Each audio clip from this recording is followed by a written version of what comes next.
मसूरच्या डाळीचा डाळ कांदा तर तुम्ही बऱ्याचदा करत असाल, पण अशी झटपट तयार होणारी मसूर डाळीची आमटी तुम्ही कधी केली आहे का? जगातील सगळ्यात सोपी आमटी कशी बनवायची, पण ती थोडी वेगळ्या पद्धतीने आज आपण पाहणार आहोत. तर कशी बनवायची ही मस्त अशी झणझणीत मसूर डाळीची आमटी?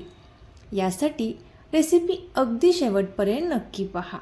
अगदी कमी साहित्यामध्ये फक्त कुकरच्या एका शिट्टीमध्ये तयार होणारी ही झटपट मसूर डाळीची आमटी. तर सर्वात अगोदर इथे आपल्याला एका बाउलमध्ये अर्धा कप मसूरची डाळ घ्यायची आहे. आता आपल्याला ही स्वच्छ पाण्याने 1-2 वेळा चांगली धुवून घ्यायची आहे.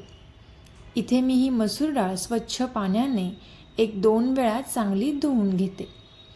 आता ही डाळ चांगली धुवून घेतल्यानंतर यामधील पाणी काढून आपण ही डाळ एका साईडला ठेवून देऊयात. यानंतर एका मिक्सरच्या भांड्यामध्ये 5 ते 6 लसणाच्या पाकळ्या, थोडंसं बारीक चिरून घेतलेलं आलं, थोडीशी कोथिंबीर आणि थोडंसं बारीक किसून घेतलेलं ओलं खोबरं आपण यामध्ये घातलेलं आहे. आता आपण हे मिक्सरला बारीक करून घेतलेलं आहे. बारीक केल्यानंतर पाहू शकता या पद्धतीचं हे वाटण इथं तयार झालेलं आहे. आता इथे मी कुकरमध्ये 3 ते 4 चमचे तेल टाकून घेतलेलं आहे. तेल चांगलं गरम झाल्यानंतर सुरुवातीला एक अर्धा चमचा मोहरी आणि अर्धा चमचा जिरे घालून घ्यायचे आहेत. आता मोहरी आणि जिरे छान तडतडल्यानंतरच आपण जे वाटण तयार करून घेतलेलं आहे ते वाटण या तेलामध्ये घालायचं आहे आणि छान असं 1-2 ते 3 मिनिटांपर्यंत हे वाटण तेलामध्ये परतून घ्यायचं आहे.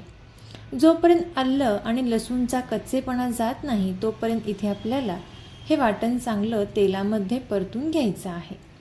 आता 1-2 ते 3 मिनिटांनंतर यामध्ये आपल्याला एक बारीक चिरून घेतलेला कांदा आणि एक बारीक चिरून घेतलेला टोमॅटो घालून घ्यायचा आहे.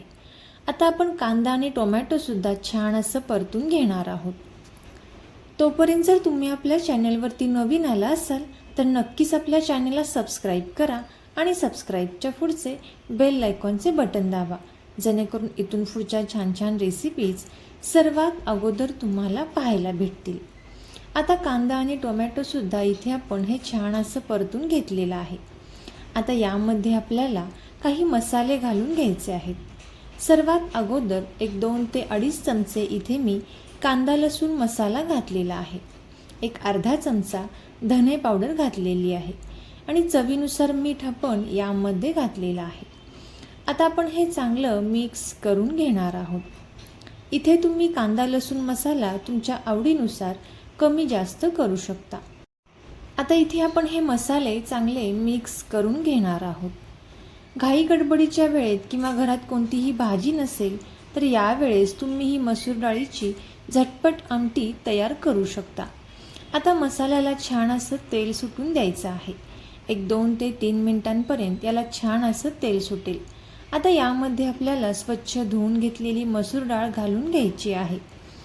यानंतर 1 वाटी पाणी इथे आपण सुरुवातीला यामध्ये घालायचं आहे. सुरुवातीला इथे आपल्याला खूप जास्त पाणी घालायचं नाही. आता पाणी घातल्यानंतर आपण हे चांगलं मिक्स करून घेणार आहोत. आता हे चांगलं मिक्स केल्यानंतर कुकरला इथे आपल्याला टोपण लावून घ्यायचं आहे आणि कुकरला एकच शिट्टी देऊन घ्यायची आहे. मसूर डाळ ही पटकन शिजते, त्यामुळे कुकरची शिट्टी याला जास्त द्यायची नाही. एक शिट्टी दिल्यानंतर कुकर थोडासा थंड झाल्यानंतर इथे आपण काढून घेणार आहोत. तर पाहू शकता डाळ मस्त अशी छान शिजलेली आहे. आता यामध्ये आपल्याला 1 ग्लास गरम पाणी घालून घ्यायचं आहे आणि यावरती बारीक चिरून घेतलेली कोथिंबीर घालून घ्यायची आहे. तर पाहू शकता मस्त अशी एकसारखी दाटसर अशी मसूर डाळीची आमटी इथे तयार झालेली आहे. आता या आमटीला इथे आपण एक तडका देऊन घेणार आहोत. एका तडका पॅनमध्ये आपल्याला 2 ते 3 चमचे तेल घ्यायचं आहे. तेल छान कडकडीत गरम झाल्यानंतरच अगदी थोडीशी मोहरी, थोडंसं जिरं आणि 1 चमचा लाल मिरची पावडर घालायची आहे. 2 इथे आपण बेडगी मिरची यामध्ये घातलेले आहेत. आता हा तडका पॅन आपल्याला छान असा फिरवून घ्यायचा आहे आणि हा तडका आपल्याला या आमटीवरती घालून घ्यायचा आहे. तर मस्त अशी झणझणीत इथे आपली ही मसूर डाळीची आमटी तयार झालेली आहे. तर तुम्हीसुद्धा याच पद्धतीने ही आमटी नक्की ट्राय करून पहा आणि कशी झाली ती कमेंट करून नक्की सांगा.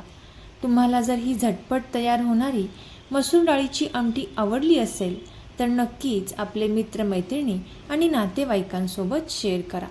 आता इथे आपल्याला मस्त असा गरमागरम इंद्रायणी भात घ्यायचा आहे आणि त्यासोबत गरमागरम मसूर डाळीची आमटी वाढायची आहे. चवीला अतिशय अप्रतिम लागणारी ही आमटी तुम्ही नक्की ट्राय करून पहा आणि कशी झाली ती कमेंट करून नक्की सांगा. थँक्यू.